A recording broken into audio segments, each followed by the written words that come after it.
So very warm welcome once again, of course, depending on wherever it is that you're joining us from this wonderful globe of ours. So good morning or good evening or good afternoon, Sanbonani, everybody. Welcome to another LeaderSHIFT series, courtesy of the Stellenbosch Business Institute.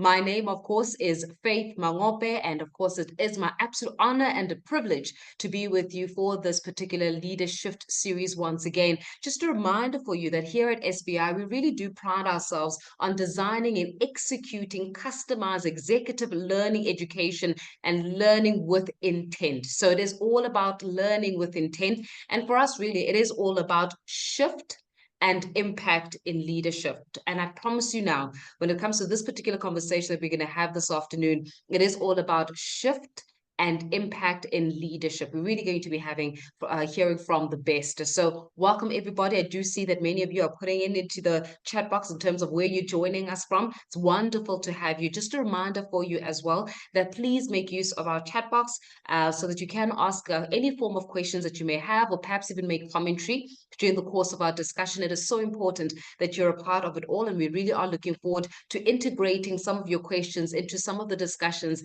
that we're going to be having this afternoon. So without further ado, it is absolutely a treat to have this individual on board for this particular LeaderSHIFT series. I'm talking about Alexandria Procter. There she is. Just a little bit of insight about Alexandria.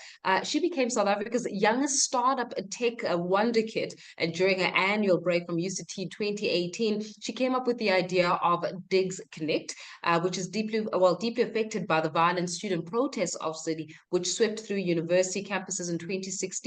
Alexandria created a website that would address the tumultuous student housing crisis. So Digs Connect has subsequently transformed from being a local student startup to catapulting into the global fourth industrial revolution. It really is a wonderful story. In fact, just speaking about Digs Connect, which she'll shed some light on, with strategic partners, of course, Digs Connect has a presence in more than 400 cities worldwide, listing more than 1.3 million beds, and absolutely impressive. As if that were not enough, Alexandra is also now the founder of the Pharos Fund, which is a venture capital fund and a venture studio based in London and Cape Town. So we've got lots to cover when it comes to the conversation that Alexandra and I are going to have this afternoon. Alexandra, it is great to have you back in South Africa. I know that you were in London, but you're back again. I must say that you're back into a bit of a cold in Cape Town, which I was reading somewhere, somebody said it's been cold in Cape Town for 47 weeks.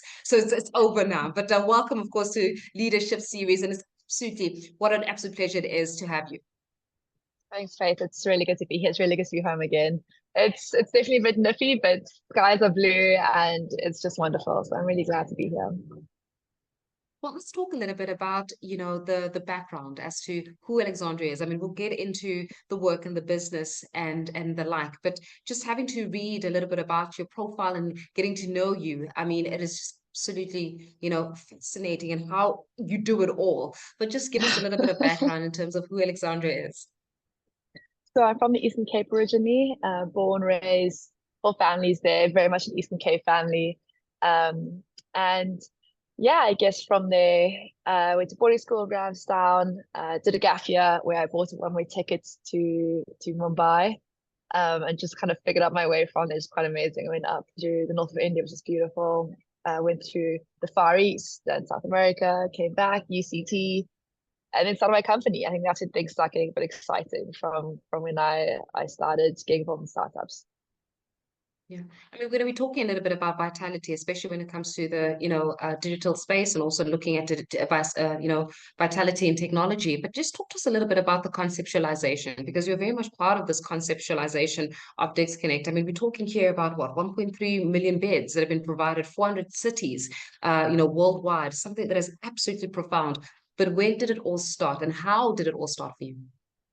Yeah, it's interesting to always look back. Something I like to say a lot is that the rearview mirror is clearer than the windscreen. Looking back, it always seems inevitable. It always seems so easy. But starting out again, and now as I'm starting my fund, it always seems kind of a daunting. All the mountains seem really big. It's looking back's always fun, but looking forward is when things get a bit murky and definitely a lot more interesting. That's for sure. But looking back, yeah, it was really just almost like a matter of circumstance. I think so often we're the product of our context and the product of our circumstances. And within like the bigger geopolitical movements that were happening at the time, and when and where I was born, I happened to end up on the campus UCT through a very interesting series of events, which included a trip up Kilimanjaro. I ended up on the Student Representative Council at the University of Cape Town at the same time that the Fees Must Fall protest started, the Rose Must Fall protest started. And one of those that was that pertained to my story was the Shackford crisis. And that's about students and just the lack of formal student housing infrastructure across campus in South Africa and at UCT, which has very expensive housing markets, as everyone knows here.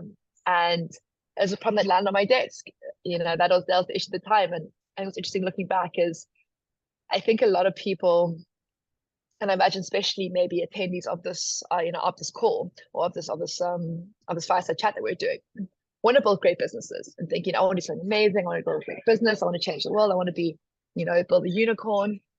But Barack Obama has this great interview where he says, like, just do the work on your desk. Like, what's your desk? Do that really, really well. What's exceptional? You're focusing on that. And that's in a way I think how DigSnake started was I was in SLC, my portfolio was housing. And the work on my desk was, we got 30,000 students at this university, got 6,000 beds in campus. What the hell are we doing with everyone else? What's the plan? What's plan B? And there was no plan B. Plan B was a piece of paper. And so the work on my desk is figuring this out.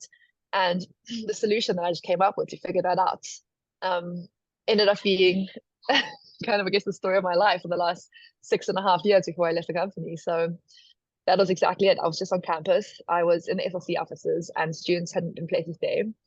And I had approached university about looking at solutions, saying, look, we need to do something about this. There's a lot of private housing around the campuses. The private sector is really up to the plate here. I think student housing is a very interesting asset class. And as I've seen my work now happening in the UK or in Europe and the US, student housing as its own property asset class is very well defined. And in terms of lending or borrowing from banks or from institutional funders, in terms of zoning laws, it's a very resilient market because students often are funded by bursaries or by scholarships by their parents who are more likely to pay for their kids' accommodation maybe for their own. It's a very resilient asset class. As the private sector, of course, has realized this and they get quite excited about this. And so you've seen this in South Africa, even though it hasn't been, now it's kind of getting there with more formalization around it. But back then it was just people buying flats and houses, looking at building up an investment portfolio of property. And the properties were there and they needed tenants because they had mortgages going off for the first of the month, whether you like it or not.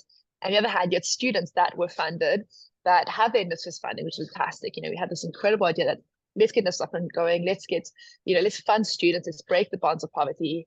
But there's no kind of connection between the fact that, okay, the students have money for accommodation. But we don't know where we're sending them. So it's like, good luck out there.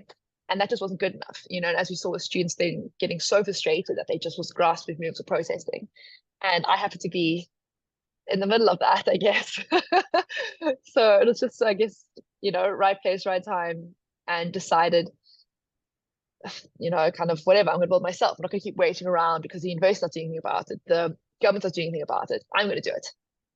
And I think, earlier you asked, who am I? I guess maybe I'm an anti-authority. I hate authority. Also, I don't really toe the line that often. And so the great thing about that is I don't think that those in authority have any privileged position to the building things that anyone else can't do. And often they don't. I think a lot of people that have authority and power get quite comfortable in that. And they don't see solutions coming because when you're comfortable, you're not really looking. So it's kind of being on the ground, living through it, having struggled myself year in and year out finding accommodation. And again, going to London, oh my gosh, that was a housing nightmare. Going to Amsterdam, absolute housing nightmare. In fact, every city I've been through, I haven't been to a single city, if it's Jaipur, if it is Berlin, if it's wherever, where people have said, oh, there's enough housing. There's never enough housing. And I think living that struggle was fantastic. So I got to see, this is just so urgent to solve this. And so Disconnect, I think one of the main reasons for success was exactly that. I was living the crisis. Whereas perhaps the bigger institutional players didn't know. They were just having a great old time being like, what problem? There's no problem. It's like, there is, we're protesting. So that's, I think, how it all started. Very long-winded answer, but I think that's how it all started.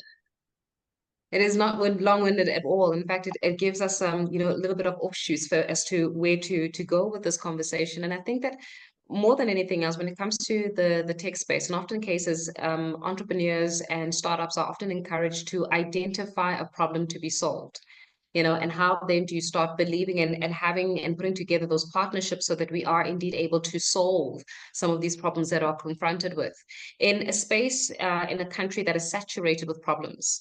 I think that the biggest conversation for entrepreneurs becomes, which problem is the viable problem to solve?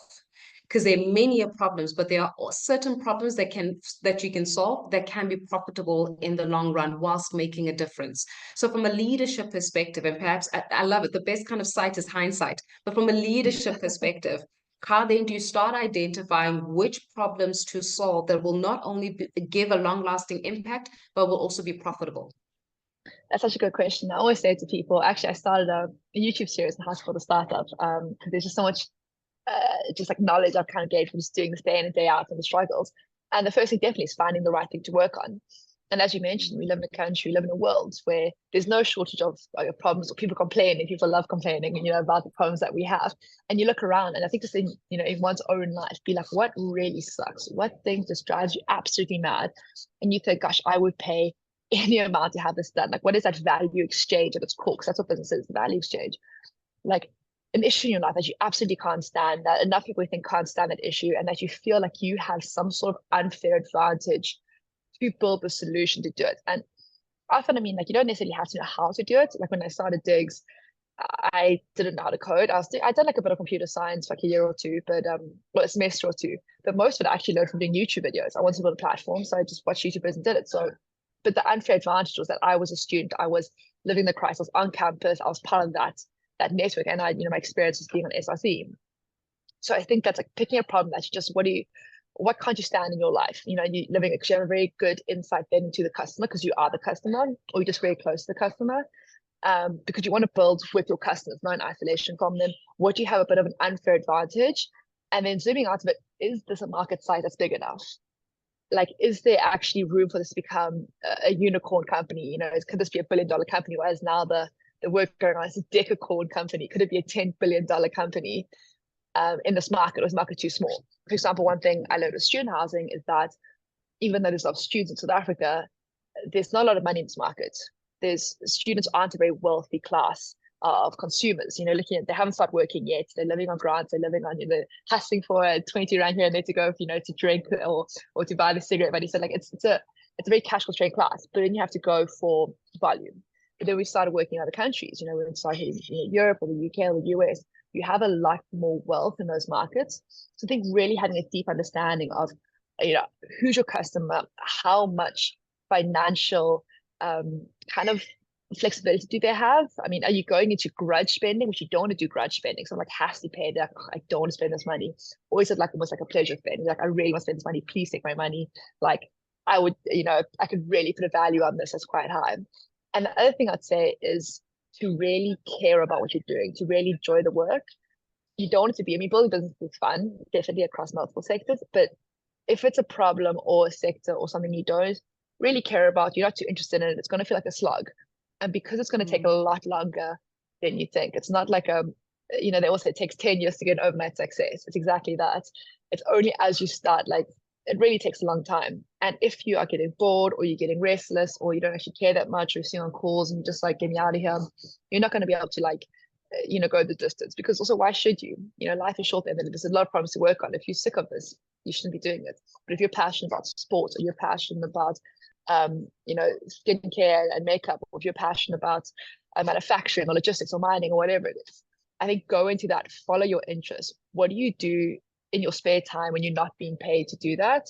Like, that is a really good indicator of where your interests lie. And then finding that kind of like Venn diagram, perhaps, of all these moving parts. It's a problem that really sucks. What do you really enjoy doing? And where's there a viable market with customers that can actually pay?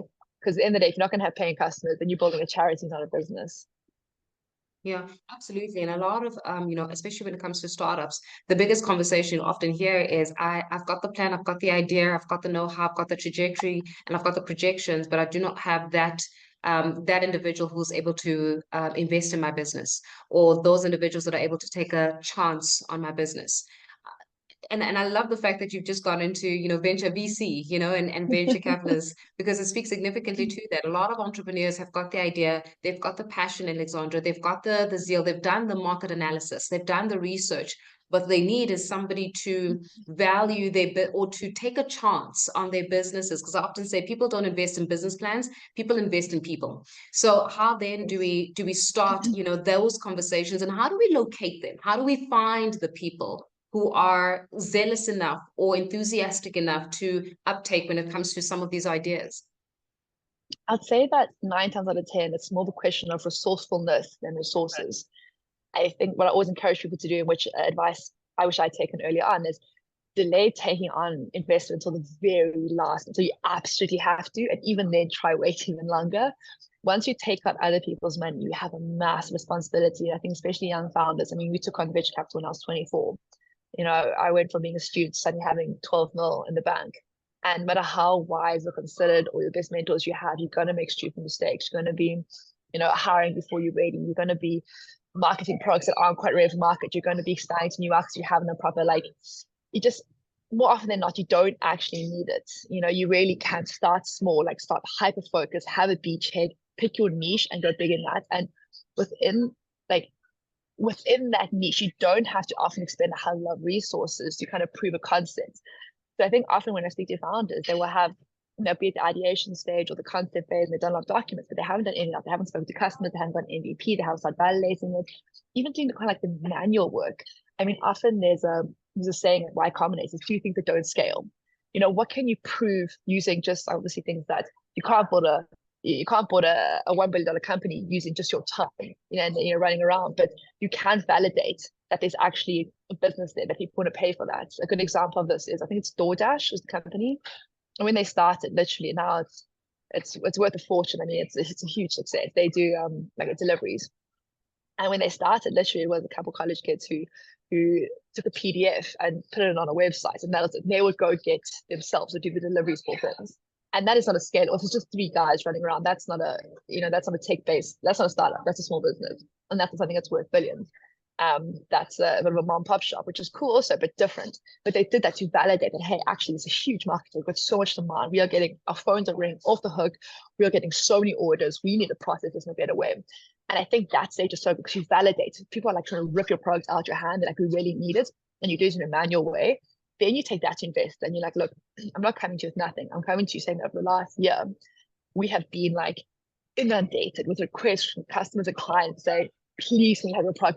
We have a client list that's 1,000,000 miles long.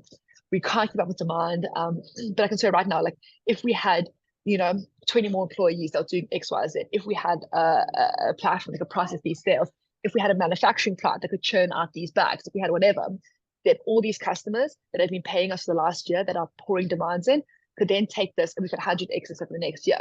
That's a really compelling offer. That's something like, okay, geez, okay, you've actually validated the market. There's customers, they want to pay for this.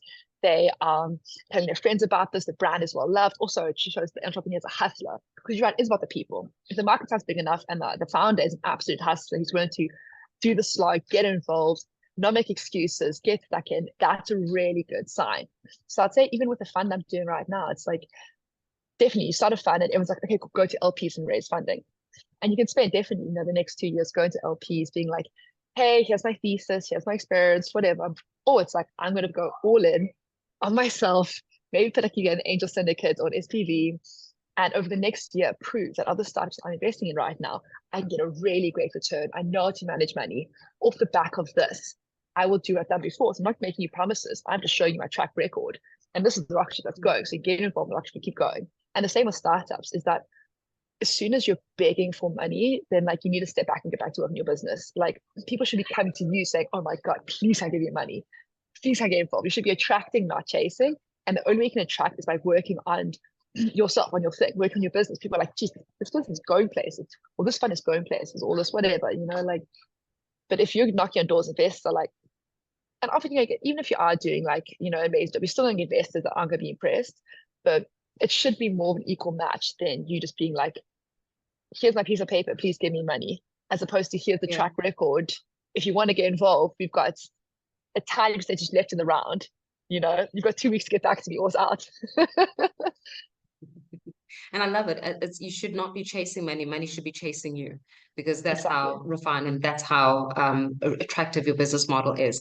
Just talk to us a little bit about the book, actually, the Upstart, and exactly how did that also come about? I mean, in this process of being innovative and having a startup, being young and learning from the mistakes, because I'm imagining here this is on the job training, as it were. But talk to us a little bit about Upstart. Yeah, so I love writing. I've been writing my whole life, and I always wanted to write them. I always wanted to write a book, actually. And I would write often short stories and flash fiction, and I would email them through to like the New Yorker or different publications. And like anything else, if it's starting a business, if it is raising funding, anything, you reach out and you just get rejections. So I used to email stories, rejection after rejection after rejection. Sometimes people didn't reply. And so I started a blog as a COVID project. I just started writing every day, updates on my journey. I used to share quite openly on LinkedIn, on YouTube, everywhere, just using the tools available gave me like, I think it's resourcefulness, using the tools available to just share my story. I love writing. Writers write. I'm just going to write wherever I can. And off Mm. that, actually, I met a publisher who heard my story, who was like, oh, this is a very interesting story. She goes, well, you have any experience writing? And I was like, boy, have I got a lot of a lot of stuff to send through to you. And because I spent the last 2 years writing so many blog posts and so many, LinkedIn posts, it was, I could send through a whole stack showing this is what I can write. This is how I write. This is my tone of voice. And I Mm. sent that through, and she loved it. She's like, this is a great story. I love how you write. We want to offer you a book deal. So it was, I mean, it was fantastic. They've been amazing publishers, amazing editors. The whole team has been fantastic, and so offered me a deal on that. Signed that about 2 months later, and got to writing. And basically, it was quite a interesting experience, because I was writing as I was living it. I was writing about the Dixon story, about being a founder, about building startups in South Africa, about the role of startups in development economics. I'm very passionate about politics and about public service. And I think that the role of startups is a huge part to play in that, away from, everything from in South Africa, the role here, to a conversation I had recently with the United Nations about how can startups be used to tackle some of the biggest challenges facing humanity. And so I wanted to bring that into the story of Upstart, into the book, about kind of empowering people to look at the problems we're facing in the world and being like, you're completely enabled and entitled. I use that word. I want to reclaim the word entitled, to solve the problems that are facing the world. In fact, not only can you should. Like it's just us that are here solving our own problems, no one else. And so it's getting stuck in like that. And that was the story of the book. And it was crazy because I was working Dixon full time. I'd also been appointed to the board of the NYDA, so I was doing that in between everything. And then often at night, I would be, on my laptop trying to churn out thousands of words to get into to my publisher, my editor, and I was traveling like crazy. I kind of split my time about 6 months between London and Cape Town, half. And then between that, I was off in India for G20. I was in Dubai for COP28. I was doing BRICS work. I was across Europe. I mean, I was writing this book on trains, in airports, in taxis, in hotels, in Airbnbs. It really is almost like a book of the world, I think. Thank goodness, my publisher, thank goodness for her, because I would have lost all these drafts. I was just writing, saying to her, and she kind of collated it, and she was like, okay, finish that, work on this. So yeah, I really do owe them a lot for kind of making sense of all the chaos. I've got a comment here, and of course, if you've got questions for Alexandra, please do start sending them. We'll filter them through in the conversations and the discussions. But I can imagine that as you're listening to her speak, a lot of us are in awe, and you're going, "Wow, wow!"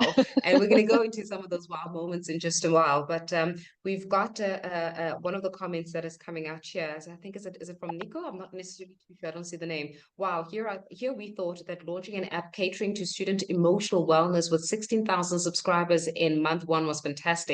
Alexandra basically did the impossible with Digs Connect, absolutely doing the impossible with that. So thank you very much for that comment, and keep those questions and keep those comments going. We'll definitely be filtering them into the conversation. But Alexandra, I'm going to speak about something that is not so popular to speak about, or should I say it's not very Instagrammable. And that is the other side of ambition and the other side of success. When, as you were speaking here about how you were writing in trains, you were writing G20, you were writing while you're giving speeches, how then do you navigate the space of the human experience? There's Alexandra, who is the achiever, I mean, if we go through your profile, I mean, the achiever, the founder, the tech wizard, the wonder kid, and even for those that did not necessarily know, when it comes to 1 million for democracy, was actually an initiative that she started in 2023, 2024 for these particular national and provincial elections. She managed to get about 1.6 million new young South Africans into the voters' roll. And that is fantastic. I also want to touch on the human experience because whilst all of this is being accomplished, there's still life that is happening. You know, and what also happens when I've noticed this a lot with entrepreneurs or high flying individuals is the concept of burnout. Talk to us a little bit about the other side of success, perhaps the other corner or the other side of the coin that we do not like sharing so much because it's not so glamorous and it doesn't make us clap all the time. Yeah, I think it is really good to share this, talk about this, because you're right, it doesn't get as much attention. I know that I've actually been on social for quite a while now, and it's been a very good call, I think, to be on social for a while. But it's a case when definitely you share good news stories. Oh, we raised a huge fund, I've launched a new thing, and everyone gets really excited, and it's good to share good news stories. But as soon as you share something about how you're struggling, you can see the engagement just drops right down. I don't know if it's the algorithm or just the way that, we kind of are conditioned as human beings. But on the other hand, I think that when you have conversations with people, and especially you talk to, let's say, founders or anything career focused, and everyone's going on about how incredible everything is, and they're launching new products, things are happening, it's all amazing. I think it'd be very inspiring, but also I think it'd be quite disheartening if you're struggling with your business, if things actually aren't going right, which happens a lot. Let me tell you, every day you're gonna have good moments and bad moments about 100 times a day. But let's say you've had a couple bad moments, or let's say that you got through a breakup, or you're having health issues or financial issues, and suddenly you're hearing about everyone else seems to be doing amazingly well, and you're just like, God, am I the problem? And I just bad at this? Am I not meant for this? So I think that, and because social media is so disingenuous and is so one-sided, I think it really feeds this narrative of like, oh, you're comparing yourself only to half someone's life and not hearing the full story, which I think can make people feel a bit like, well, am I actually cut out for this?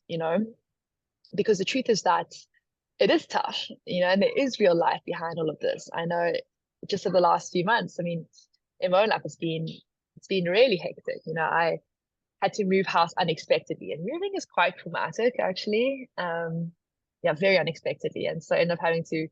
It's kind of, and as I've worked in housing for a long time, and we always say the team is that housing is not just the four walls and the roof; it's your sense of security, your sense of stability. Where you keep your stuff, where you wake up and you know where to grab your keys, or where your coat is, or the same place you wake up and you feel that the end of the day, you close the door and you're like, this is my space. And to lose that is quite jarring. So I went through that, went through another breakup, quite a big one, second one in a short amount of time.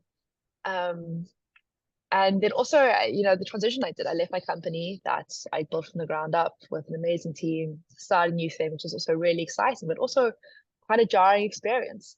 And there's all this happening, then there's your life, and then there's health issues that people are currently going through, and then there's this bigger global geopolitical issues that always make people feel a bit uncertain. There's conflicts, and then there's just a lot of noise on social media the whole time. And so that always, of course, plays to people's minds. And I think it's like balancing all of this as a well-rounded human being. Like, I want to do amazing work. I want to achieve the most I can and really put my best foot forward. But on the other hand, there's just real life behind this. And to be honest, I don't know what the answers are. I don't know how to get the balance. I don't know. I think maybe being an adult is holding that duality at the same time. That in one hand you have, let's keep moving forward, let's do all the things, let's build the businesses, let's travel the world, let's get fit, let's chase our goals. On the other hand, there's those moments where you feel super uncertain and you feel super doubtful about your ability or super anxious about whatever situation is you're facing. I think that maybe it's a question of maybe learning about yourself, like leaning deep into your journey. One thing I've learned is that you can't forsake your health because it will come back. It'll definitely come back. You can only put it so far. Those weeks of sleeping 5 hours a night, it will definitely come back. So prioritizing, all the stuff we know we need to do, prioritizing sleep is so important. I got really into my fitness, exercises. Exercise is the greatest hack, I think, that we have for success in life and for happiness and for a balanced, well-rounded life. All the things that we know we kind of should be doing, but we make excuses not to do. I think it's about reprioritize to be like, actually, health is number one, and all elements of that. The health of sleeping well, of I want to say eating well, but I literally had a slab of chocolate for lunch, so I feel like I'll be a hypocrite to say eating well, but Don't worry, I'm guilty too on that one. We'll do it trying tomorrow. to. We'll try it again tomorrow. Maybe exactly that. Also being easy on ourselves, being kinder to ourselves. I think self-talk is a big thing, and being kind to ourselves. I know that friends and community is a big thing. Religion, if people have that, I think that's really important. Community is really important, and I think it is about that prioritization shift. I know that you have to kind of make a decision at some point, where do you want to spend the next, work like absolute mad over 5 years, and burn yourself out and hate what you're doing and destroy your relationships, or realize actually that empires take a while to build. You want to be working for 40, 50 years, and not working as in like, oh, it's a slog and it's a toil and I actually get too enough for the weekend. But when you find that you're living your flow and you're living your purpose and you're doing something, and your work isn't like done out of fear or anxiety, or like, oh my gosh, I need to pay off these bills, but actually it's done because you're doing something you feel deeply, deeply proud of. It's like your ability made manifest through your labor in a way. That's when I think of work, what it should be. And that is a project that you want to build for 40, 50 years, and that's something massive, like a vision in a way. And then, I don't know, it kind of changes, like I think it kind of shifts gears a bit, using the word shift, in that it's sometimes sustainable. You have to get into a pace, and I'm really not running these days. It has to get into a pace that you can run for 40 years. And then, but actually, I'm going to sleep 8 hours every night, and that's a condition that I will not break. That's a rule that I will not break. Or I am going to see my family and friends and work around that. And sure, there's times when you have to put the slug in and go 100 miles an hour, absolutely. But yeah, I think that's the answer. I mean, I'm still learning as I go. I'm still trying to figure it out. So watch the space, I guess, as I figure it out. So I love learning from the people and hearing about how they manage it. Yeah, it definitely is. Watch this journey. We've got a question coming in from Avi Flock saying, any advice for venture capitalists looking for entrepreneurial talent to invest in with good probability of success? I said the best thing to do is immerse yourself in the market where the founders are working. So if you want to invest, let's say in South African founders or in Kenyan founders or in French founders, go to the places where they are. Like, Bangalore is a great place to go in India, or Cape Town, obviously South Africa, or Joburg, or wherever place you want to go. Immerse yourself there and just go to all the events, go to all the places they're working, and just really immerse yourself in that culture. Because a lot of it's through word of mouth, it's these informal networks. But so when you start meeting people, start chatting to them, you start building these networks and those relationships. And then from that, then you'll hear about things happening on the ground.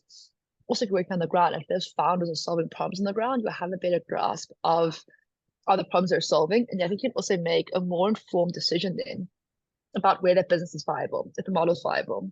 And then you become really well equipped to assess, are these founders the best position in the space? Is the space really good? Is the problem really good? Is the model, does that make sense? And just kind of working with them, being in that space. I think just completely immersing yourself in that, you'll start to find just hear about it, and then building a relationship. I think, as we mentioned, the biggest indicator for success for a startup is the founders. All that really exists in the early days is the founders' willpower. This thing that doesn't exist. It is just an idea, and the only thing that is feeding it and fueling it is the founders' willpower to make it happen. And so you have to build a relationship, understand them, see if they are the person that's going to make that take off, and reach the moon. And it takes time. So I'd say deep immersion in the space, and then spending time building those relationships. I've got another question. I think it's from Nalini saying, which platform did you use to launch? My original website, Digs Connect. Yeah. Built it myself. So literally just I was watching YouTube videos on how to code. I had a few semesters of computer science, so I just coded it myself as the V1. But I mean, we had like a lot of versions. Coded with Python was our backend, and our front end was JavaScript. We hosted it on Hetzner was the server. I think it's now called Zanilo. It was 50 Rand a month, which is awesome. And that was version 1. And then we just kept iterating from there. And then we had, luckily I had a third co-founder join us who actually was a software developer, because I wouldn't consider myself a software developer. I think I could hack things together, but he was brilliant. And then he rebuilt the whole thing from the ground up.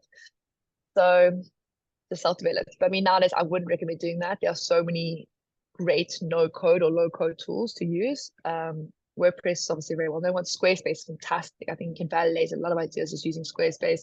Wix is another one. Gosh, even just launch something on Facebook or Instagram, you can get clients, you can validate an idea. I'll definitely recommend using an off-the-shelf software before building bespoke. Building bespoke is really expensive. It takes a lot of time, especially if you aren't a software developer yourself. You know, as you're speaking here about looking at diversification, I mean, obviously now you've got Pharaoh's Fund, you've got the conceptualization and the founding of Dex Connect, which is absolutely, I mean, it's amazing the work that has been accomplished. You've got the book on one side, and then you've got this other element of it with you know, at the National Youth Development Agency launching the 1 million for democracy. And I think I'd like us just to reflect a little bit in terms of the urgency to be called to consciousness. Because a lot of us, and I don't even want to say young people, yes, there's a problem with young people in South Africa. When you're looking at the stats, 58% of those that were registered to vote only showed up at the voting station. So that says a lot about political consciousness in the country. And as a leader, you know, as a leader in the space, how then do you start encouraging intentionality when it comes to those that feel as though the country is not working and they can add value to it? How do we start encouraging more to be called to consciousness? I think it's similar to you know, how I was speaking about starting startups, starting companies, having almost the audacity to believe that you're the person. I think the same thing comes back to public service. Martin Luther King has this great quote where he says, "Anyone can be great because anyone can serve." And I really love that. I think about that a lot. And I think it's, you know, especially growing up, but in any walk of life, you can look from the outside at this idea of government, you know, like the government or government, and give it this name. And it's this almost like this very big external beast that kind of like the government and the different countries. But it's just made up of people who are as informed and equipped and talented or educated the citizens are. In fact, I'd say often maybe times a lot less talented than private citizens are, because if you're a private citizen, you got to hustle to make it work. Whereas often government people are getting, you know, nice positions and then kind of just chilling from them. But I think that it's, yeah, you kind of look at it as this external thing. But what I loved about the Roman approach to life is statehood, and being a, you know, a stateswoman, statesman was very much a part of private civilian life.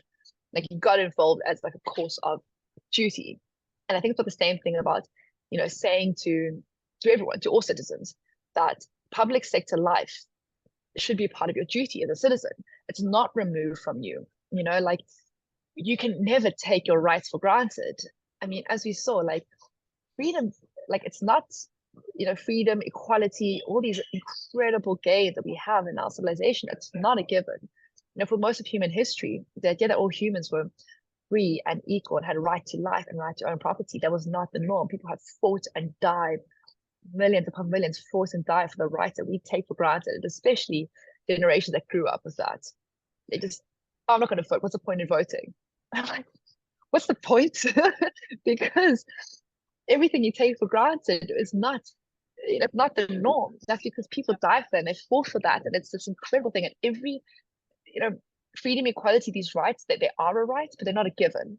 And that has to be reinforced. Every generation has to hold government to account, has to say, like, you can't encroach on our freedoms, you can't encroach on our rights. And I think that saying to people that it's not about, you know, government does serve the people, but also it's about the fact that, you know, you're a part of the society, you're a part of this experiment almost in what it is to be a civilization. what it is to move humanity forward. It's absolutely in your hands, not only to vote, which is critical, but to get involved, to volunteer in government, to go to parliamentary sittings, to call your MP, to call them out, to be an active citizen, to take public sector work on at some point in your career. I think that if more people are like, hey, actually, at some point, I'm going to spend 3, 4, 5 years, and not saying you have to go become like an MP or a minister or that, but get involved at the local level. And that's how my political journey started. Is I was on my ward council. I mean, ward council is grassroots as you can get. Like, I think most people don't even know what a ward council is. It's like, it's basically the you have a man and you have a ward council, kind of like the you look after your suburbs. And I was doing the most like basic grassroots stuff, but getting involved, getting stuck in understanding how we organize ourselves as a democracy, because it only was people buy in. If people stop buying into democracy, you don't have democracy anymore. So I think it's about saying to people, you are empowered, that you're empowered to shape this country. If you don't like laws, get involved, get stuck in. If you don't like the way things are, get involved, get stuck in. But I think it's like the nature of complaining, which you get all over the world. You've seen complainers in every corner of the world. People complain, but they don't realize the power's in their hands. And not only as their right, but as their duty to get stuck in and shape the civilization. I get very passionate about this. Which is absolutely what we love, and it's good. It's good that we're passionate, because I think we need there's a saying that evil persists when good people do nothing. And I think that in the world that we live in, we need to have more good people who want to do something, instead of being on the sidelines and criticizing government, then get involved in it. I also want to shed some light. I mean, you and I can talk forever. We've got about 2 minutes before we have to wrap up. But I would really love your take, Alexandra, because I have to mention that you're also going for your PPL, your private pilot license as well. So never mind everything else that you've accomplished and you're still accomplishing. You're also on the other side of it in flight school. You're going for your PPL.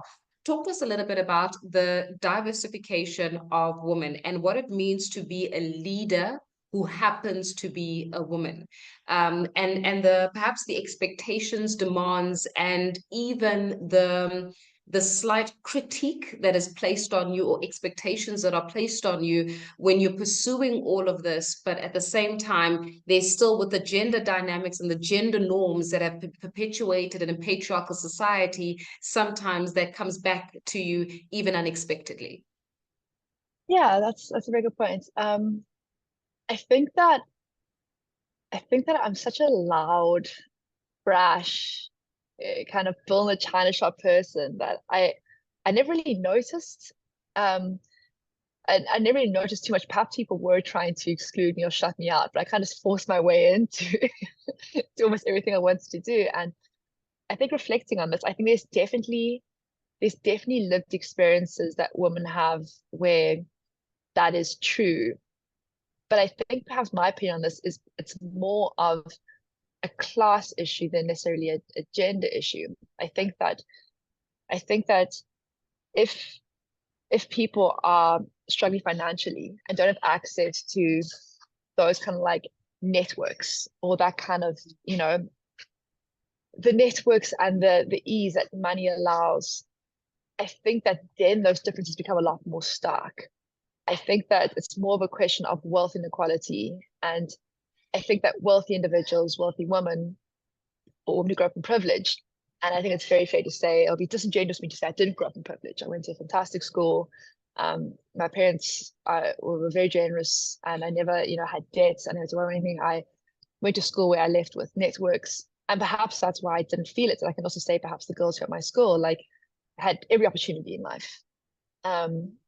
And so I think a lot of the issues, I always say that peace feeds on prosperity.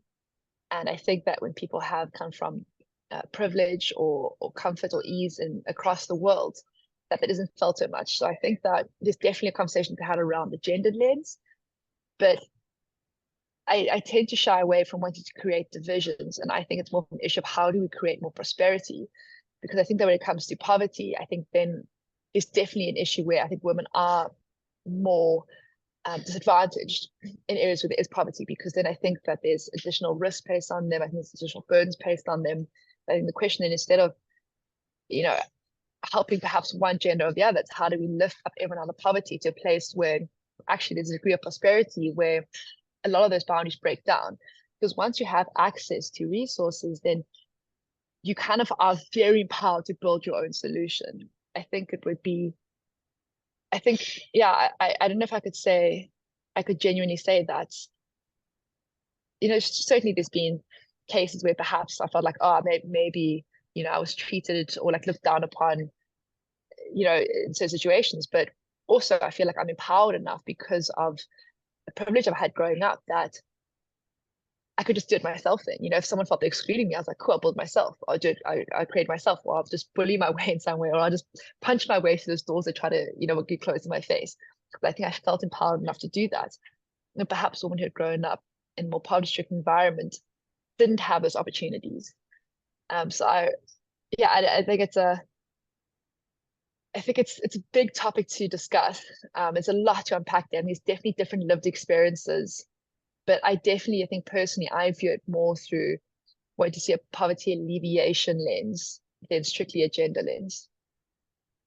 Alexandria, as I said, you and I can speak forever, but unfortunately, we have come to the end of this particular edition of the Leadership series. Thank you so much for joining us.